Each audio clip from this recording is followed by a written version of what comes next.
디젤 엔진 연료 분사 노즐을 교환하는 작업을 하도록 하겠습니다. 먼저 연료 탱크에서 공급되는 연료는 인젝션 펌프로 공급이 돼서 인젝션 펌프 공급 내에서 각각의 실린더 노즐로 분배가 됩니다. 이 분배가 되는 연료는 분사가 되고, 그리고 남는 연료는 다시 이 분사 노즐로 돌아오게 돼서 연료 탱크로 리턴이 되도록 되어 있죠. 그래서 파이프 쪽에 연결되는 부분에서 아웃이라고 적혀져 있는 부분이 분사되고 남는 잔여 연료가 탱크로 되돌아오는 연료라고 보시면 되겠습니다. 위쪽에 보시는 배선 커넥터는 스타팅 솔레노이드다 라고 해서 시동 시에 연료 공급 라인을 열거나 차단시켜 줌으로써 시동에 직접적인 관여를 하는 솔레노이드라고 볼 수가 있겠고요. 악셀 페달을 밟게 되면 지금 손으로 지금 작동된 바와 같이 공회전 조절 나사와 그리고 가속 가속 조정 나사, 그래서 두 개의 스토퍼 볼트에 의해서 링케이지의 움직임에 따라서 제어 밸브의 작동으로 연료가 공급이 된다고 볼 수가 있겠습니다. 지금 각각에 대한 실린더에 연결되어 있는 연료 공급 라인의 상태는 강 파이프로 각각 분사 노즐로 연결되어 있는 것을 확인해 볼 수가 있고요. 그만큼 분사 압력이 기계식 엔진이라 할지라도 100kg per 스퀘어 제곱센티미터의 압력이 되기 때문에 높은 압력으로 디젤 엔진은 분사가 된다고 볼 수가 있겠습니다. 인젝션 펌프를 중심으로 해서 연료 공급이 형성이 되고 분사가 되고 제어가 되기 때문에 디젤 엔진에 있어서 불환자, 즉 인젝션 펌프는 상당히 중요한 부품이라고 볼 수가 있겠고, 연료 계통의 핵심적인 부품이라고 볼 수가 있겠습니다. 또한 최종적으로 연료를 분사하는 분사 노즐은 분사 인젝션 펌프와 더불어서 연료 계통의 핵심적인 부품이라고 할 수 있는데요. 일단 분사 노즐을 분해하기 위한 작업으로서 공급 라인의 연료 호스를 먼저 탈거를 합니다. 연료 공급 호스를 탈거해서 젖혀놓은 다음 1번 실린더부터 순서대로 분사 노즐에 강 파이프가 체결이 되어 있기 때문에 체결된 너트를, 파이프 너트를 1번부터 4번까지 쭉 순서대로 풀어서 분해를 합니다. 이때 강 파이프가 바뀌지 않도록 분해를 하는 순서를 정해서 인젝션 펌프 쪽과 분사 노즐 쪽의 강 파이프를 순서대로 분해를 하시면은 분해 조립하는데 효율적으로 분해가 될 수 있겠습니다. 이때 고압 압력이 형성되어 있기 때문에 파이프를 제거할 때에 하단 쪽에는 유지나 보루, 헝겊을 준비해서 떨어지는 경우에 상태를 받아서 청결하게 또 안전에 유의해서 작업을 해 주시면 되겠습니다. 분사 노즐 쪽의 파이프와 인젝션 펌프 쪽의 파이프가 분리가 되면 파이프를 순서대로 분해를 해서 정렬을 합니다. 가솔린 엔진과 마찬가지로 디젤 엔진의 인젝션 펌프도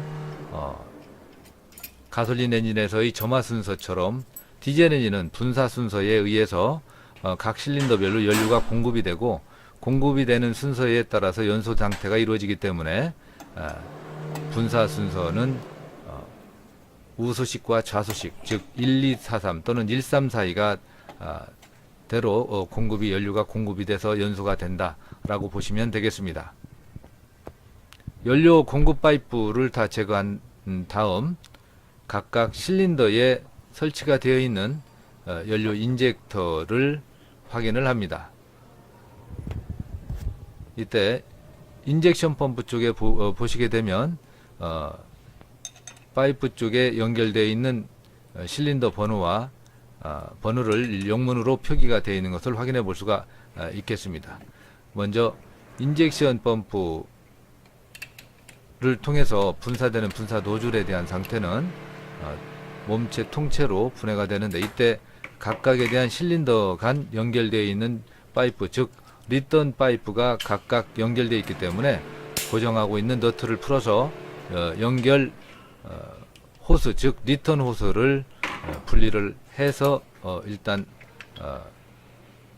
분해가 되도록 탈거를 합니다. 연료 리턴 파이프를 분사 노즐에서 탈거를 해서 정렬을 합니다. 리턴 파이프를 제거한 다음 분사 노즐, 각각 개별적인 분사 노즐을 일반 공구를 소켓을 사용을 해서 신지엔드를 이용한 다음 각각의 분사 노즐을 분해를 합니다. 분해가 된 다음 신속한 작업을 위해 스피드핸들을 가지고 분사 노즐을 탈거하시면 되겠습니다. 또한 분사 노즐이 탈거된 자리, 홀에 불순물이나 또는 볼트나 너트가 유입이 될 수 있기 때문에 연소실로 유입되면 고압의 압력과 함께 피스톤이 손상이 되거나 연소실에 부품이 손상이 일어날 수 있으므로 불순물이 들어가는 것을 막아주기 위해서 캡이나 플라스틱 캡이나 또는 헝겊을 가지고 구멍에 불순물이 유입되는 것을 차단을 시켜야 되겠습니다.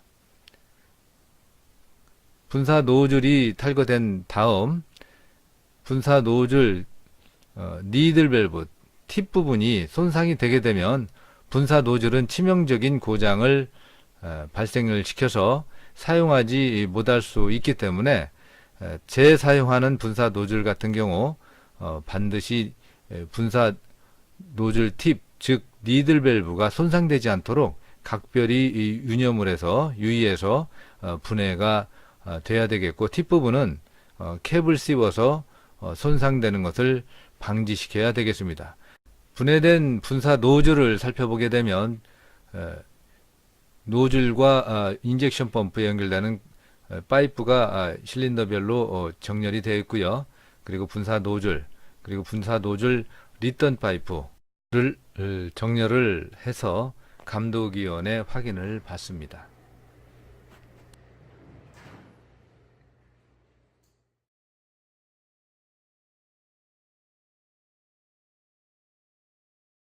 분사 노즐 조립을 시작하도록 하겠습니다. 먼저 실린더별 4개의 분사 노즐을 엔진의 분사 노즐 홀 구멍에 번호 순서대로 설치를 하고 스피드 핸들을 통해서 조립을 합니다. 마무리 작업은 신지 핸들을 통해서 작업을 해주시고, 그리고 토크 렌치를 사용을 해서 마저 작업을 하시면 되겠습니다. 조립이 끝나면 다시 한번 분사 노즐 상단 부분의 너트를, 몸체에 있는 너트를 다시 한번 조여서 누유됨이 없는 상태로 조립이 되도록 확실하게 조여주도록 합니다. 리턴 파이프를 연결을 해서 파이프에 각각 연결되어 있는 고정 너트를 체결을 합니다. 이때에 동와셔가 장착이 되도록 되어 있는데, 특히나 분사 노즐 같은 경우는 노즐 바디, 니들 밸브 바디 쪽이나 아니면 상단 부분에 이 동와셔가 손상이 되기 때문에 분해가 되면 반드시 새 것으로 교체를 해 주셔야 됩니다. 만약에 분해 조립을 하는 가운데 이 동화셔가 빠진 상태가 된다라고 하게 되면 분사 노즐의 분사 연료는 누유가 될 수밖에 없는 상황으로 되기 때문에 동화샤의 의미는 중요하다고 할 수가 있겠습니다. 따라서 교환을 할 경우에는 반드시 새 것으로 교환하는 게 원칙이고요. 시험이나 실기시험을 봤을 때에 다시 재조립이 되는 경우라면 동화셔의 위치를 반드시 확인하고 조립을 해 주셔야 되겠습니다. 리턴 파이프 조립이 끝나게 되면 인젝션 펌프, 불안자에 있는 인젝션 펌프의 파이프 너트와 분사 노즐 너트를 실린더 번호 순서대로 조립을 합니다. 이때에 파이프의 고정 너트가 자리를 잡을 때 완만하게 조립이 될 수 있도록 손으로 먼저 가 조립을 한 다음 자리가 잡히면 그때 공구를 사용을 해서 오픈 엔드 렌치나 복스 렌치를 사용을 해서 조립을 해 주시면 되겠습니다. 파이프 조립은 나사산이 손상이 될 수가 있기 때문에 일단 확실하게 나사가 자리를 잡은 다음에 그런 다음에 공구를 사용을 해서 조립을 해 주시는 방법을 통해서 완만하게 파이프 조립을 할 수가 있겠습니다. 특히 인젝션 펌프나 분사 노즐 쪽에 고정하는 너트, 파이프 고정 너트는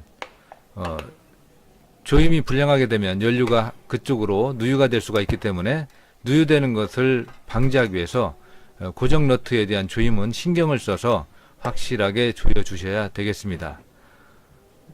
파이프를 조정할 때에 조립할 때에 한쪽부터 조립을 하게 되면 조립하는데 틀어짐이 발생이 되고 또한 서두에서 말씀드린 대로 나사산이 손상이 될 수가 있습니다. 따라서 상황을 보고 위아래 그리고 파이프에 연결된 각도를 살펴가면서 조립을 해 주셔야 되겠습니다. 조립이 끝난 상태에서 리턴 호스에 파이프 호스를 체결을 하시고 공급 라인에 연료 라인에 공급 라인에 누유되는 부분이 없는지 다시 한번 살펴본 다음에 각각의 부품에 연결되는 호스 즉 클립이나 밴드 그리고 연결 부위 호스 연결 부위를 확인을 해서 다시 한번 누유되는 부분이 없는지를 확인합니다. 확인을 하고 그리고 누유됨이 없다라고 판단이 됐을 때 배터리를 연결을 한 다음 에어백이 작업을 시작을 합니다. 에어백이 작업은 분사 노즐을 교환한 다음에 반드시 실행을 해야 될 작업으로서 엔진을 크랭킹 시키면서 분사 노즐 쪽 파이프의 너트를 풀고 크랭킹을 시키면서 작업을 해 주셔야 됩니다. 작업이 끝나게 되면 반드시 감독위원회 확인을 받습니다.